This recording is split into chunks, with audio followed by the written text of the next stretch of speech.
This is a podcast from Classy 103.4 FM. Sumbar melawan Corona, persembahan Classy FM.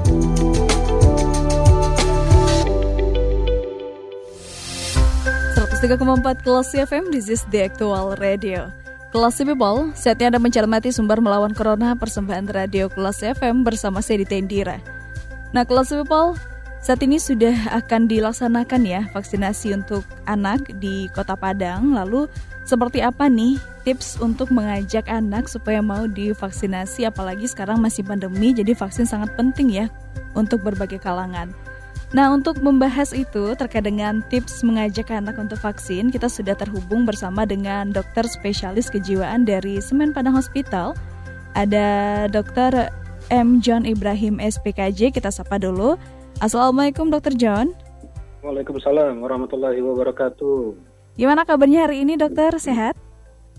Alhamdulillah sehat, cuaca juga enak ya. Iya. Kemarin kan gerimis ya dari pagi sampai malam.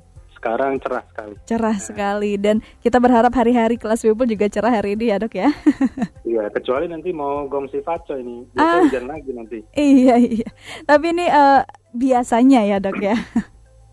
Oke, nah ngomongin soal tips mengajak vaksin untuk anak-anak nih dokter.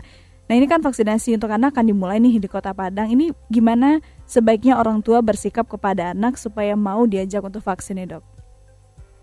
Ya, jadi sekarang ini yang menjadi PR memang lebih kompleks ya. Jadi kalau yang kemarin kita untuk vaksin orang dewasa. Nah sekarang memang PR-nya lebih besar lagi karena ini anak-anak. Kalau anak-anak ada dua pintu masuk yang perlu kita pikirkan sebagai vaksinator atau tenaga kesehatan atau dari TNI Polri. Jadi dua pintu masuknya apa? Yang pertama, kita bagaimana seninya untuk pendekatan kepada orang tuanya. Yang kedua, pendekatan kepada anaknya. Okay. Jadi nanti dua sisi ini tidak bisa salah satu sisi yang setuju, pasti nanti kalau yang satu lagi menggagalkan akan menjadi gagal. Misal anaknya siap, wah kayak pemberani nih anaknya gitu kan, mau vaksin, tiba-tiba mamanya bilang sama orang tua, bilang apa kepala sekolah, segala macam alasan. Nah jadi sekarang kita PR-nya lebih besar karena lebih kompleks, karena pintu masuknya pendekatan kepada anak dan juga pendekatan kepada orang tua. Jadi lebih kompleks daripada vaksin kepada orang dewasa, seperti itu. Oke, baik dokter. Berarti ada dua pertimbangan. Nah, biasanya kan sekolah ini akan kasih sosialisasi ya dok ya untuk para orang tua. Dan mungkin jika nih orang tuanya sudah open-minded mau untuk anaknya divaksinasi. Nah ini kiat dari orang tua ke anak berikutnya seperti apa dok? Iya. Yang paling sederhana kita pastikan dulu memang orang tuanya sudah vaksin. Nah itu yang paling penting. Yang kedua kita screening apakah kemarin orang tuanya itu vaksin berdasarkan kesadaran sendiri atau karena terpaksa. Nah itu yang perlu kita screening lagi ya. Iya. Jadi tadi kita pastikan dulu apakah yang termasuk 70% ikut vaksin. Yang kedua apakah beliau ini yang melakukan vaksin karena kesadaran sendiri. Nah, kalau yang karena kesadaran sendiri, ini prospek untuk edukasinya lebih gampang. Karena kita tinggal meluruskan apa yang tinggal dipoles. Tetapi di satu sisi, kalau misalnya edukasi kepada orang tua yang memang ya kejebak razia vaksin, atau karena mau ngurus surat perpanjangan STNK tidak bisa vaksin, akhirnya vaksin, atau yang biasa ke mall harus pakai periksa vaksin, akhirnya vaksin. Nah itu kan karena keterpaksaan ya. Nah itu PR-nya lebih besar. Jadi sekarang pendekatan ke beliau-beliau yang memang sudah vaksin dan memang ya bukannya karena bukan karena terpaksa, tetapi karena suatu situasi. Nah sekarang pendekatannya adalah kita tidak terlalu menggurui juga. Jadi ketika suatu hal, ketika kita mau edukasi terhadap orang dewasa, itu pendekatannya tidak menggurui, tetapi kita lebih mengasih edukasi yang bersifat lebih komprehensif dan juga seperti kawan. Jadi seperti halnya orang kalau sales kendaraan atau sales itu kan pasti pendekatannya lebih seperti kawan kan? Iya benar sekali. Ya menggunakan kata bro lebih kayak kawan aja seperti itu. Nah ketika orang merasa sejajar, di situ akan ada namanya suatu kesamaan. Nah, ketika suatu kesamaan, suatu penghargaan, maka mulailah kita memberikan edukasi. Tetapi kalau ujuk-ujuk, tiba-tiba kita kasih edukasi segala macam, nanti orang itu tunggu dulu, Anda ini siapa? Nah, ada penolakan. Nah, sekarang yang perlu kita lakukan adalah kita menyatu dulu, namanya bina rapot dulu dengan beliau-beliau, bina rapot bagaimana. Jadi yang mau kita bina itu yang nggak mesti tema vaksin dulu. Misalnya bagaimana kemarin bagi rapornya anaknya nilainya bagus nggak Bu? Bagus nggak Pak? Oh bagus sekali. Tema itu dulu pertama masuk. Nah ketika sudah terbina hubungan, barulah tema vaksin kita masukkan. Jadi orang tidak lari. Jadi kalau ketika vaksin kan memang tanda kutip ya, kalau di pikiran bawah sadar manusia, itu ada namanya teori fight or flight. Hadapi atau terima atau flight, melarikan diri. Nah itu adalah sifat daripada otonom daripada perilaku otak manusia. Nah sekarang kita menghindari orang itu flight atau melarikan diri. Ya teknik sederhananya jangan bahas vaksin dulu, bahas aja apa yang dia suka bola, pendekatannya, oh ya tadi bola gimana ya, Liverpool lawan apa, AC Milan atau bagaimana. Nah itu kesukaannya dulu kita bahas. Nah barulah ketika sudah ada namanya kesepahaman, kesatuan gelombang di dalam pikiran, baru kita utarakan ini vaksin begini, kemudian juga kita paparkan data-data yang ada, kemudian efek sampingnya sangat minimal sekali, kemudian juga untuk anak-anak sangat safe dan efek sampingnya memang sangat minimal dibandingkan dewasa yang saya baca dari Ikatan Dokter Anak Indonesia ya, seperti itu. Oke, baik. Dan terkait dengan vaksin anak ini ya seperti dokter bilang ya sebenarnya yang cukup tantangan adalah meyakinkan orang tuanya ya Dok ya dibanding anaknya gitu ya. Nah kalau juga. Nah kalau untuk ke anak kan ini kecenderungannya lebih ke rasa takut yang mereka lihat ya, seperti takut atau fobia nih sama jarum suntik. Nah ini kalau anak salah satu mengalami fobia suntik ini, apa yang harus dilakukan oleh orang tua supaya anak ini tetap mau vaksin nih Dok? Ya, jadi begini, ketika kita melakukan vaksinasi massal ya, jadi saya mengambil contoh waktu saya masih dokter umum. Ketika saya dokter umum kan ada namanya sunatan massal ya. Jadi kalau sunatan massal, kalau anak yang nunggu antrian ya mau disunat, itu nampak sama dia yang lagi disunat, itu yang tadinya dia daftar tiba-tiba mengundurkan diri di tempat itu bisa terjadi. Jadi sekarang bagaimana kita men-setting dulu tempatnya untuk anak-anak, karena ini kan bukan orang dewasa. Jadi men-setting, jadi kalaupun mau suntik tempatnya agak tertutup, kemudian juga kadang-kadang kan ada suara teriakan-teriakan ya. Padahal jarumnya belum nempel udah teriak duluan. Udah nangis duluan gitu ya. Iya, nanti yang di luar mendengar, waduh, ini diapakan. Nah, itu menjadi tanda tanya, makanya kita setting dulu ruangan yang enak. Kemudian kita bisa melihat juga kalau misalnya orang mau sunatan massal ya, kan ada teknik-teknik beberapa yang enak, kemudian ada bisa main video game dulu, bisa jadi dia bisa teralihkan ketika menunggu antrian atau dalam proses vaksinnya. Nah di situ kita persiapkan, jadi settingan settingan tempat. Jadi di sekolah misalnya yang menunggu misalnya di ruang kelas 3, kemudian vaksinnya di ruang kelas 1 agak jauh sedikit. Nah kemudian dikasih hadiah. Jadi kan anak-anak untuk pengalih perhatian itu sangat penting, karena kalau kita lihat, kalau dari secara itu ya kita bagi beberapa tipe anak-anak ya. Anak-anak itu bisa dibagi dari 4 macam, jadi menurut Florence kalau nggak salah itu ya. Yang pertama itu kalau tipe kepribadiannya sanguin. Sanguin itu sifatnya energik dan ramah. Nah kalau yang gini untuk diajak kooperatif untuk vaksin ini udah prioritas, gampang lah, mudah. Kemudian yang kedua itu ada juga tipe anak yang bersifat koleris. Koleris itu tegas, tujuan, dan bersifat fokus. Nah kalau yang pendekatan anak-anak yang bersifat koleris ini, kita harus memberikan nih, oh ini vaksin kita tambah kuat, tambah ini, dijelaskan kepada anak ini. Nah karena dia sifatnya koleris, sifatnya tujuannya apa sih untuk vaksin? Nah ini lebih gampang lagi pendekatannya. Kemudian yang ketiga adalah anak-anak yang bersifat kepribadiannya plekmatis. Nah dia damai. Jadi anaknya damai, santai, tidak terlalu terprovokasi ya. Nah anak-anak seperti plekmatis ini lebih mudah sekali untuk dibujuk untuk vaksin. Walaupun suasana ada teriakan kakak kelasnya divaksin teriak, waduh kakak kelas saya aja nangis ya kan, masa saya adik kelas, itu dia nggak bakal terpengaruh. Kalau sifat pada anak ini kepribadiannya flegmatis. Nah, yang terakhir ini yang menjadi masalah pada anak dengan kepribadian melankolis. Nah, melankolis ini dia memang pendiam tapi perfeksionis.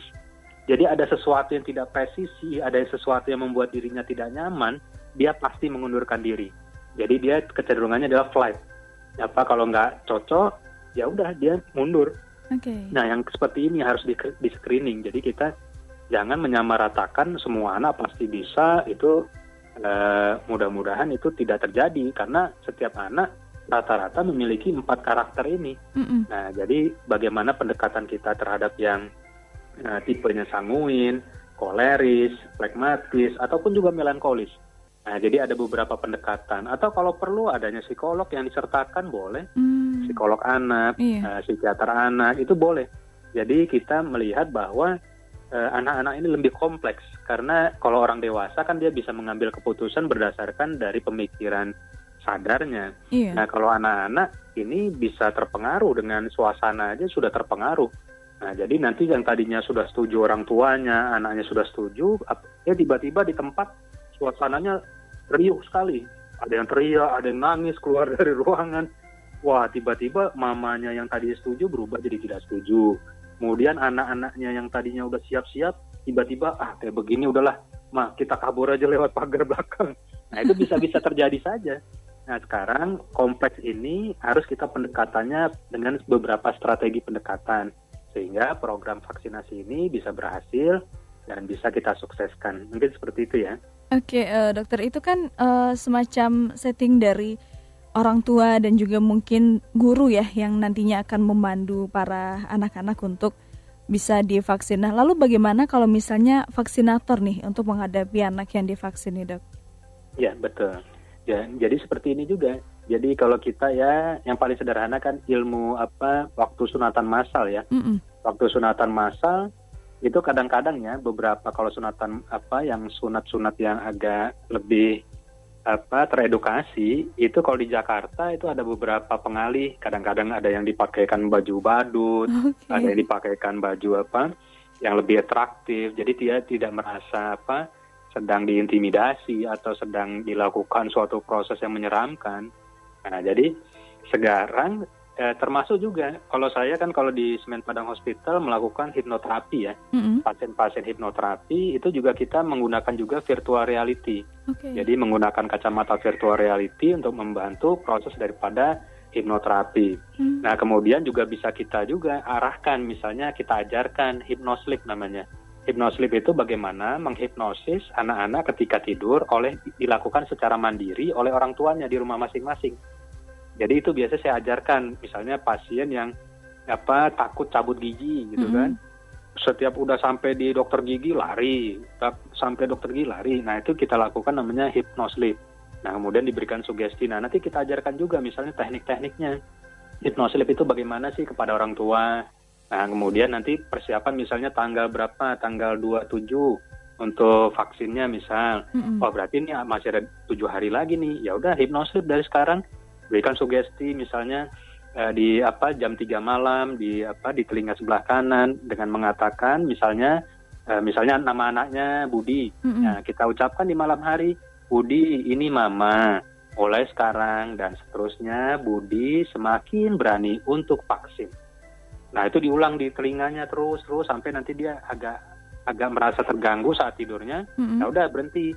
Nah, kemudian diulang lagi besok jam 3 atau jam 4 ketika anak masih tertidur. Nah, jadi kita memberikan pendekatan melalui pikiran sadar dan juga pikiran bawah sadarnya. Sehingga nanti prosesnya tidak ada hal-hal yang heboh. Karena kalau anak-anak pasti ada yang heboh-heboh. Yang tadinya pemberani tiba-tiba jadi tidak pemberani. Nah, makanya kita minimalisir suasana-suasana yang agak riuh itu dengan setting tempat, kemudian berikan juga hypnosleep, kemudian juga berikan pendekatan-pendekatan. Jadi pendekatan kepada orang tua dan juga kepada anak. Seperti itu. Oke, baik, Dok. Nah, seperti yang dokter bilang kan anak-anak ini gampang sekali terpengaruh oleh suasana gitu ya. Nah, bagaimana jika anak-anak ini histeris ketika akan divaksin? Nah, ini gimana penanganannya, Dok? Ya, memang kalau histeris itu sekarang kita melihat bahwa dia secara sadar dan tidak sadar, secara pikiran bawah sadarnya memang menolak. Nah, ketika menolak, memang kalau kita usahakan untuk terus dilanjutkan, mungkin akan terjadi proses kejar-mengejar ya. Bisa dibayangkan kan? Iya. Bisa dibayangkan ya, wah ini vaksinatornya mengejar, kan jadi aneh jadinya, atau mamanya mengejar anaknya. Nah, jadi itu mirip-mirip orang mau sunatan massal waktu kalau lagi sunatan massal yang dari ada 100 anak, itu kejar-kejaran tuh banyak tuh terjadi. Nah, sekarang ibaratnya kita ketika itu histeris itu terjadi, mau tidak mau ya dilakukan penundaan terlebih dahulu. Karena secara psikologis takutnya menimbulkan trauma pada anak. Kalau trauma terhadap anak, nanti akan menimbulkan juga namanya post-traumatic stress disorder. Nah, itu timbul gangguan baru. Nah, jadi untuk menghindari adanya post-traumatic stress disorder, ya lebih baik ditunda dulu, misalnya tunggu dia tenang, atau lakukan hypnosleep, suruh mamanya atau papanya, kemudian dijadwalkan ulang lagi untuk prosesnya, seperti itu. Oke, baik dok. Terakhir nih dok, ada pesan untuk pendengar yang mungkin akan mendampingi anaknya untuk melakukan vaksinasi, dok?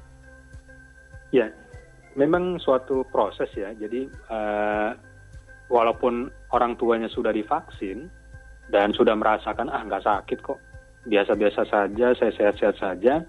Tetapi di satu sisi ketika itu melibatkan emosi kepada anak, itu hal-hal yang bersifat objektif berubah menjadi subjektif. Nah, ketika itu berbaur dengan emosi dan perasaan, akhirnya yang tadinya kita sebetulnya udah vaksin aja, aman-aman aja, ya terbawa suasana apabila anak kita memang bereaksinya berlawanan dengan yang kita harapkan. Nah, sekarang yang kita harapkan, sekarang ini memang kerjasama kesemuanya, tidak hanya orang tua, tetapi juga tempatnya itu benar-benar disetting. Kemudian juga orang tua bisa kita ajarkan juga hypnosleep-nya. Kemudian juga kalau anak-anak yang lebih dewasa itu kan kalau SMP ke SMA itu edukasinya lebih mudah. Nah, tetapi kalau yang masih prasekolah itu juga sangat-sangat rumit untuk pendekatannya, mungkin melibatkan juga psikolog atau psikiater.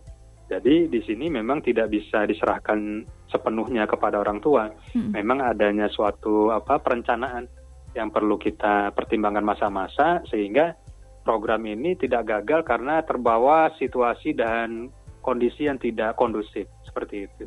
Oke, baik dok. Dan semoga ini menjadi referensi buat para pendengar yang sedang mempersiapkan mental ya untuk membujuk anaknya, dan jika memang tidak tertangani dengan sendirinya bisa lebih open-minded untuk minta bantuan pihak medis yang mengerti akan hal itu gitu ya dok ya. Iya, boleh. Oke, baik. Terima kasih dokter sudah memberikan tipsnya di sore hari ini. Dan selamat melanjutkan aktivitas ya dok. Assalamualaikum. Ya. Waalaikumsalam. Baik, Kelas People, itu dia penjelasan dari dokter spesialis kejiwaan Semen Padang Hospital atau psikiater Dr. M. John Ibrahim SPKJ terkait dengan tips mengajak anak untuk vaksinasi. Kalau gitu, Seri Tendira, kita ke program selanjutnya.